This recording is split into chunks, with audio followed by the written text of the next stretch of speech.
I want to bring on a guest, a friend of mine, too, Congressman Allen West. Congressman West, how are you, my friend? I'm doing very well, Mark. Happy Hanukkah, Merry Christmas to all the listening audience. Amen. All right, I wanted to ask you some questions. I don't like the way this election turned out. I know you don't either. It leaves a very sour taste in my mouth, what took place down there. It just infuriates me. But I wanted to ask you, and I wanted to ask you in front of the audience, what do you think you might do next, Congressman? Do you have any ideas? Well, but let me tell you why. Let me tell you why. Yeah, go ahead. You are a national treasure. I told you this in person. I'm telling you on the air. You are way too important for something like this to happen, and then off you go. That can't happen. So I'm really curious to know, do you have further public service in mind, potentially?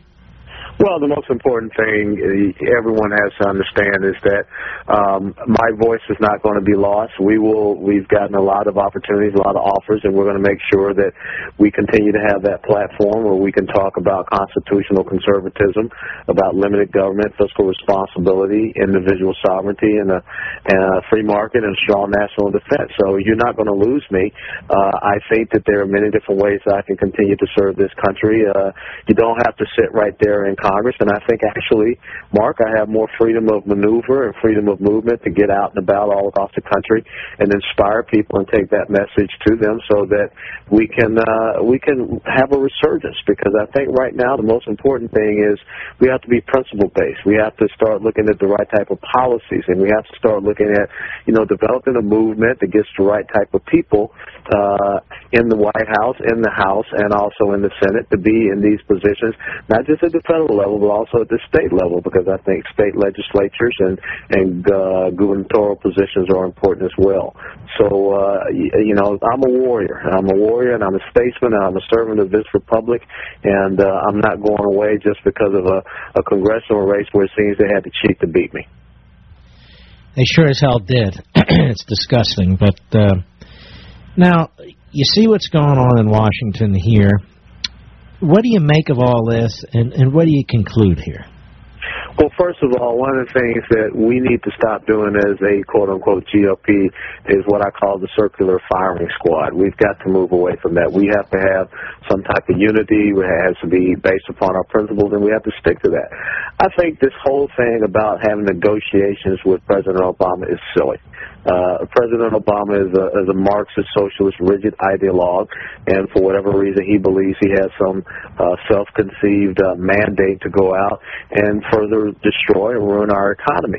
What we need to be doing in the House of Representatives is sitting down and bringing up good policy. And we need to pass policy in the House of Representatives, send it over to the Senate, and tell the media, tell everyone, we've done our job. Now, what are you guys going to do? Because right now we're centered on the art of politics, and we're trying to deal with the president, as you saw today. I mean, he's going into people's houses talking about he's going to, give them $2,000.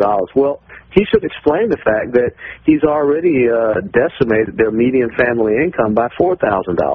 He should talk about the tens of thousands of dollars that they have lost in gasoline prices thanks to him.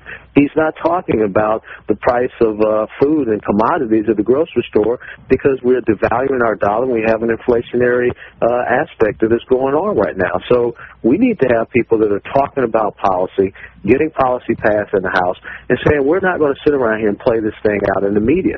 We're going to play this thing out with the system of governance that we have, and I think that's what we need to get back to. Do you think the Republicans should vote on what it is that they think ought to be put in place, and Harry Reid's there to sabotage, and Obama will do what he does, and then let the chips fall where they may? Absolutely. Everyone keeps talking about that, the president has the Republicans backed into a corner. I don't think he does. I think that we should always seek to be on the offense, and we should have the aggressive stance of saying, this is our plan to reform the tax code. It's good policy. This is our plan to make sure that we curtail spending with the federal government. This is our plan to make sure that we provide for our military in a very volatile world. This is our plan to make sure that we promote the principles of limited government, which is what our Constitution says for. And then say, okay, this is it. Mr. President, you have not proven to be a leader, and you have not proven to do anything that has been positive as far as our economic security, our energy security, our national security. And we're going to be the adults, and we're going to take a stand on this. We're going to do something about, adding certainty to the farm bill. We're going to do something about eliminating sequestration. And stop letting him believe that he has an upper hand, because what he is banking on is that the media will continue to not hold him responsible for anything. I have never, I told people down here, Marty, that if we reelect President Obama, it will be the world's greatest Pavlovian experiment. And it has turned out to be exactly that. We have reinforced bad behavior, and we're just going to get more of that bad behavior. So I think that as a GOP, the House Republicans, and the Senate Republicans, we need to be adults. We need to get on the same sheet of music, and we need to talk about policy and not get taken down the rabbit hole by this very incompetent president. And, I even hear Republicans saying this, and this troubles me a lot. Oh, yeah, we can cut more defense. Congressman, haven't we been slashing the defense budget? I mean, am I missing something? Yeah, we have already cut defense by $487 billion over the next 10 years. And what you see, Mark, is the very shameful thing that we do to defense after every major combat engagement, where we feel that we can make defense the bill payer for fiscal irresponsibility. We did it after World War I, after World War II, after Korea. We did it after Desert Shield, Desert Storm, when I was still in the military. And what ends up happening is people pay attention to that because it's more of a Machiavellian world, and I think we see that what's going on in Egypt. We see that what's going on in Syria with Iran, and, of course, a resurging Russia under Putin and China. And so we don't need to put our military in a situation where we have, 5 to 6, 7 tours in the combat zones being done by our young men and women, and we're going to take that military down to levels that are absolutely unconscionable when, like I said, the world is a more dangerous place. So there are plenty of places in Washington, D.C. There are agencies in Washington, D.C. that we need to ask, why do they exist? Are they meeting up to their purposes? I mean, do we need a Department of Education? Do we need a Department of Energy? I mean, where are these places really where we can trim back on the federal government and get back to the constitutionally mandated priorities that our federal government should have? And, not being there in the House of Representatives, that's fine, but I'm still going to be talking about this thing. And like I said, I believe that I have a bigger megaphone to do that. Mm-hmm. And so people have approached you, and you obviously going to wait till your term is over, and you're going to make some decisions, and you're going to remain a public voice. I'm going to tell you something, Alan. I call you Alan. I'm going to tell you something. Absolutely. Yeah. I'm prepared to follow you. I really am. I consider you a tremendous statesman and leader, and I've seen you up close and personal. I'm so thrilled I got down there that day to watch you and talk to you. My family feels exactly the same way. I know so many people who do all over this country. So I'm thrilled to hear that you're going to be out there. It's very, very important.